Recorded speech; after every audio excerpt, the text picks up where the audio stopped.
नमस्कार, ESPN 9 news में आपका स्वागत है। मैं हूं आपके साथ दिनेश कुमार। पिछले दिनों एनडीए गठबंधन से बिहार में दो राजनीतिक दल अपना नाता तोड़ चुके हैं। जी हां, मुकेश सहनी की पार्टी विकासशील इंसान पार्टी और पशुपति पारस दोनों ने यह फैसला कर लिया है कि अब महागठबंधन के साथ मिलकर ही चुनाव लड़ने में सियासी फायदा मिलने वाला है। ऐसे में मुकेश सहनी को 3 सीटों पर यहां आरजेडी के साथ सहमति बनती हुई दिखाई दे रही है। जी हाँ, जिस तरीके से पिछले दिनों बिहार में एनडीए गठबंधन में सीट शेयरिंग का जो फॉर्मूला तय हुआ, उसके साथ साथ पशुपति पारस जिनके पास 5 सांसद थे और मुकेश सहनी के पास एक भी सांसद नहीं था, लेकिन निषाद वोट बैंक पर अच्छी खासी पकड़ रखते हैं और इसका फायदा वे लोकसभा चुनाव में उठाना चाहते थे।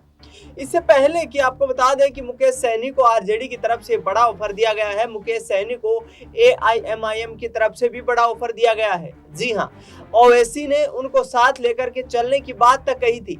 असदुद्दीन ओवैसी ने कहा कि सीमांचल के इलाके में हम मजबूती के साथ चुनाव लड़ेंगे।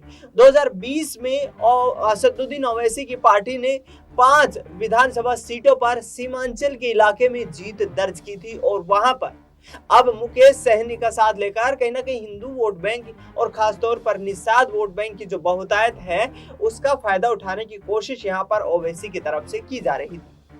इसी बीच लालू प्रसाद यादव और तेजस्वी यादव के साथ उनकी बैठक होती है और 3 सीटों पर सहमति बनती हुई नजर आती है। यानी कि असदुद्दीन ओवैसी को भी यहां पर बड़ा झटका लगा है, क्योंकि यदि मुकेश सहनी यहां आरजेडी के साथ मिलकर के चुनाव लड़ते हैं तो एक बड़ा फैसला होगा और ऐसे में आरजेडी को वहां पर अच्छा खासा वोट बैंक का फायदा मिलता हुआ नजर आएगा, जहां पर आरजेडी सीमांचल के इलाके में कमजोर दिखाई देती है। बिहार का सियासी समीकरण अब बिल्कुल त्रिकोणीय हो चुका है। एक तरफ पशुपति पारस और मुकेश सहनी आरजेडी के साथ जाने को तैयार हैं, दूसरी तरफ यहाँ तमाम राजनेता जिनका बड़ा नाम है बिहार में, जिनमें चिराग पासवान को 5 सीटें देने का फैसला यहाँ एनडीए गठबंधन में कर तो लिया गया है, लेकिन मुश्किलें अब बढ़ती हुई नजर आ रही हैं, क्योंकि बड़े दिग्गज नेता जिनमें बात करें सुशील कुमार मोदी की, तो चुनाव में कोई खास भूमिका नहीं दी गई है और मार्गदर्शक मंडली में भेज दिया गया है।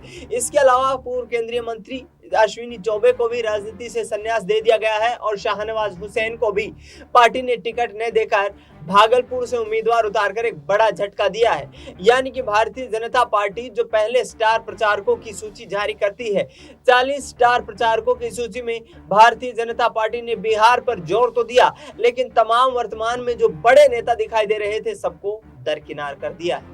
ऐसे में मुकेश सहनी को ये उम्मीद है कि 2024 के लोकसभा चुनाव में यदि वे आरजेडी के साथ मिलकर के चुनाव लड़ते हैं तो न सिर्फ लोकसभा चुनाव में इसका सियासी फायदा मिलेगा, बल्कि विधानसभा चुनाव जो कि 2025 में होने वाले हैं, वहां पर भी आरजेडी और मुकेश सहनी को इसका लाभ मिलता हुआ नजर आएगा। फिलहाल इस खबर में इतना ही। देश दुनिया की तमाम बड़ी खबरों के लिए आप देखते रहिए एसपीएन 9 न्यूज।